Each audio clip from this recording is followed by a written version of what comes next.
Alright, what's going on, guys? It is time for our weekly recap. I know that it's Tuesday, but I don't give a fuck. We're uploading it on a Tuesday. So, I would like to start with this very interesting article, I guess you could say, from Buzzfeed. It's been a while since we've mentioned the name Buzzfeed, but they're back at it again. Over the weekend, they put out this tweet right here. 11 men's luge bulges that all deserve gold medals. So, if you couldn't tell from that and the pictures provided there, it's basically an article where they zoom into pictures of men's bulges at the Olympics to find out whose cock deserves a gold medal. Now, I'm all for some Olympic cock watching, okay? That happens to be one of my favorite pastimes. I'm down to look at some dick. No homo, of course. But the problem here is that BuzzFeed is one of the biggest, if not the actual biggest, feminist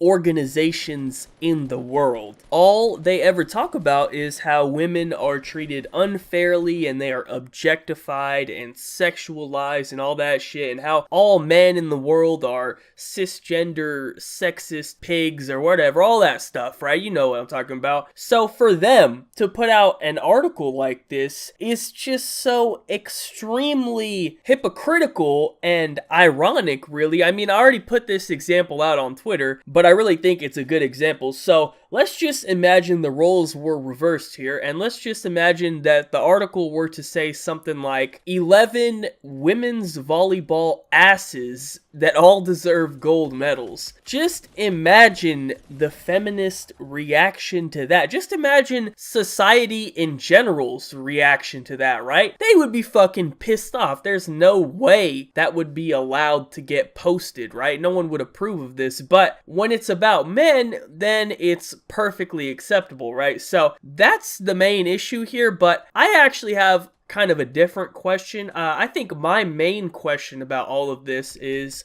did they do this on purpose? Like, surely they couldn't be this stupid. I know they're pretty stupid. They come up with some really dumb stuff, but surely they couldn't be this fucking stupid, man. I don't know, though, because if you take a look at some of the stuff they've put out over the years, I kind of feel like, yeah, maybe they did accidentally put this out without realizing how stupid it makes them look. I'm kind of starting to lean towards, no, they didn't realize what they were doing. They actually put this out seriously. So, anyways, that's kind of all I have to say about that. I don't want to drag on with it, but at least we all have a new hobby now. Next time you're watching the Olympics, or why stop at the Olympics? Really, any sport out there, or why stop at sports? Maybe next time, you go to school, you just participate in the new sport of dickwatching, all right? So anytime you see any males out there in the world, you go ahead and give them a little dick watch, just give it a little peep and figure out whose dick deserves a gold medal, because apparently that's fucking normal, all right? That's not weird at all, guys, all right? BuzzFeed said it was okay, all right? So I wish you all luck on your dick watching adventures. So anyways, moving on, I have two similar stories, I guess you could say. They're both in the this is not a crime scenario, although one is a little bit different. Let's start with the more simple one. This is our basic this is not a crime situation. Connecticut teacher and track coach, 22, is arrested for having a sexual relationship with an 18-year-old male student. So I think we should go ahead and just skip the details and get right into the most important part, which is the visual evidence, of course. So here are some pictures of Taylor Boncal, a 22-year-old assistant track coach and former student teacher at Conard High School in West Hartford, Connecticut. And as you're looking at these pictures, I'm gonna go ahead and give you my opinion. Now, obviously, I don't speak for everyone when I say this, but personally, this is not really much of a crime. I don't think the 18-year-old kid really considers himself the victim in this situation, so I'm gonna have to give this the official "this is not a crime" stamp of approval. Now, out of all of the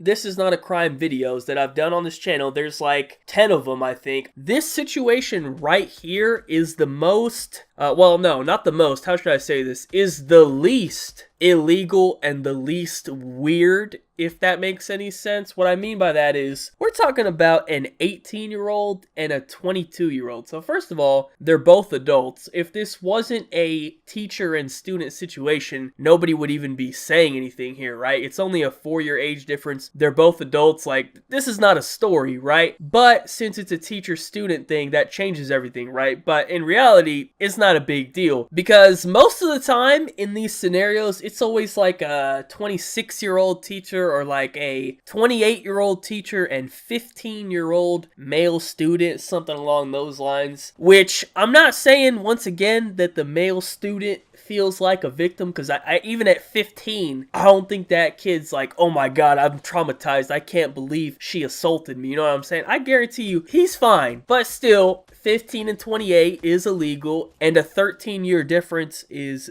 definitely not normal, right? So that's kind of what I mean by this is the least illegal one we've ever seen. Like, we're not dealing with any dangerous fucking pedophiles here, alright? There ain't no criminals in this situation, so how about we worry about something that actually matters instead of wasting everyone's time? But this right here is kind of just a warm-up for our final topic of the day. I wanted to include a This Is Not a Crime situation, and this one really just fit perfectly, and you'll see what I'm talking about in a second. So that was just your basic This Is Not a Crime situation. Now we're gonna take it up to another level. I'm not sure how to even set this one up, so I'm just gonna show you the tweet and get right into it. A former teacher in Alabama is fighting for her right to have sex with students. You know, when I first looked at the picture on this tweet, I wasn't sure if that was the teacher or one of the fucking students, cause can I just say, as a side note, this one right here is most definitely a crime, alright? That's a motherfucking criminal right there. Charlie Jones Parker, 31, was convicted of having intercourse with two male 16-year-old students. She got the two meat special over here. While she was a teacher at Pickens Academy. Come on, man. She teaching at Dickens Academy out here, getting the double meat fucking I can't make this shit up. Now, she wants her case overturned, claiming that a law prohibiting sex with students is unconstitutional. Yeah, good luck with that one, according to Tuscaloosa News. Alright, man. See, this right here, this is what I'm talking about. 31-year-old teacher, 16-year-old students. Teacher looks like a fucking male trying to become transgender. Even her goddamn name is Charlie. Like, are we sure that this is not a fucking dude? Like, can we get a dick check or something? I'm just saying, man. I just want to make sure. But this situation right here is the complete opposite of the situation that we just looked at. That's why it's so perfect to have them right here back to back so we can compare them, because they are complete opposites, right? So it's actually kind of funny out of both of these two situations, right, that this is the one fighting for her right to bang the students, right? Like, listen, right off the bat, there's pretty much a 0% chance that they would ever allow this. This is not something that the legal system or the court would ever approve, and there's like a million reasons why, and they mainly make sense. When I make these videos, I'm kind of just joking for the most part, but I don't think that we could have had a worse representative for the movement than this, right? This right here, this fucking face cannot be the face of the I wanna fuck my 16-year-old students movement, bro. You starting out at like -47, alright? You're not even starting at 0. You already starting way behind when you got this face backing up your movement. I mean, the tweet don't even look right? You know what I mean? Like, when I look at that tweet, I read the text, I see the picture of this fucking behemoth, and I'm like, what the fuck, bro? Like, no, gross. Get this weirdo away from these poor students. Like, what the fuck is going on here, right? But let's just say the tweet was put out with a different pic on there. Let's just say this was the tweet right here, right? This is what it says. Well, now it's a whole different tweet, right? Like, now I see this tweet, I'm like, well, shit, how the fuck do I sign up for her class? You know what I'm saying? I'm about to go register at this school. You know what I mean? Like, it's a complete 180, complete different situation going on right now. So it's all about who's representing your movement. And honestly, this might be the worst candidate out there to represent, man. Like, not that it would matter, as I said, regardless of who it was. There's no way this would ever be allowed to happen, but at least you could get some better representation, man. That's all I'm saying, right? That's all. I mean, I don't think that's too much to ask for. So anyways, that's pretty much it for the video. Thank you guys so much for watching. Be sure to leave a like rating if you enjoyed. Subscribe if you are not already. Follow me on Twitter. Links in the description down below. Other than that, have a good day and peace out.